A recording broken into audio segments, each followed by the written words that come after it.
আসসালামু আলাইকুম। আজকে আপনাদের মাঝে একটি গুরুত্বপূর্ণ স্বাস্থ্য বিষয়ক বার্তা নিয়ে উপস্থিত হয়েছি। বিষয়টি হচ্ছে হার্টবার্ন বা বুক জ্বালাপোড়া করা। এই রোগটি কী কারণে হয়ে থাকে, এর লক্ষণ এবং প্রতিকার বিষয়ে আপনারা সকলেই খেয়াল করুন। এর বুক জ্বালাপোড়া করা বা হাইপার অ্যাসিডিটির প্রধান কারণ: ১. দেহের স্থূলতা ও অত্যাধিক ওজন। ২. গর্ভাবস্থা। ৩. Hiatus hernia. ৪. জিইআরডি বা গ্যাস্ট্রোএসোফেজিয়াল রিফ্লাক্স ডিজিজ। ৫. ধূমপান এবং মদ্যপান করা। ৬. অনিদ্রা বা অধিক রাত জাগা।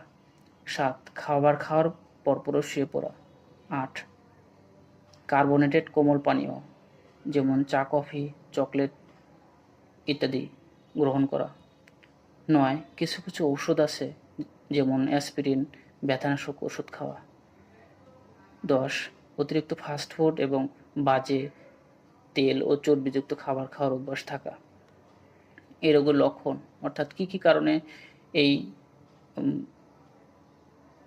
কী লক্ষণ দেখে বুঝবেন যে আপনার বুক জ্বালাপোড়া হচ্ছে। ১. বুকে জ্বালাপোড়া করা, যেমন খাবার উপরের দিকে উঠে আসা, চোকা ঢেক ওঠা, বুকে ব্যথা অথবা পেটের উপরিভাগে ব্যথা করা, বমি ভাব, একটু অস্বস্তি লাগা, অস্থির লাগা, পেট ভারী লাগা, মুখে অতিরিক্ত লালা আসা, খাবার গিলতে সমস্যা, মুখে দুর্গন্ধ আসা, দুর্গন্ধযুক্ত শ্বাস আসা এবং শুকনো কাশি হওয়া, অস্থির লাগা ইত্যাদি। যেসব খাবারের জন্য বুক জ্বালাপোড়া হতে পারে, যেমন টক জাতীয় খাবার খাওয়া, অধিক চর্বি জাতীয় খাবার খাওয়া, পেঁয়াজ খাওয়া, টমেটো দিয়ে তৈরি খাবার খাওয়া, ধূমপান এবং মদ্যপান করা, টক জাতীয় ফলের রস খাওয়া এবং অত্যাধিক তেল এবং রাস্তার পাশে যে খাবারগুলো যেমন চিপস, চানাচুর, ভাজাপোড়া, ডুবো তেলে ভাজা খাবার খাওয়া ইত্যাদি। সঠিক চিকিৎসা না নিলে এই বুক জ্বালাপোড়া থেকে কী সমস্যা হতে পারে: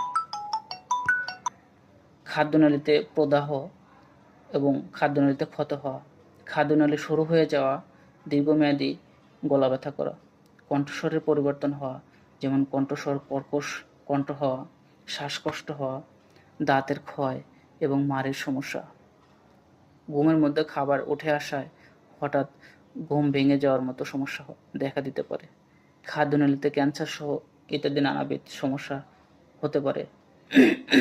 এই রোগ নিরাময়ের করণীয় কী? দৈহিক ওজন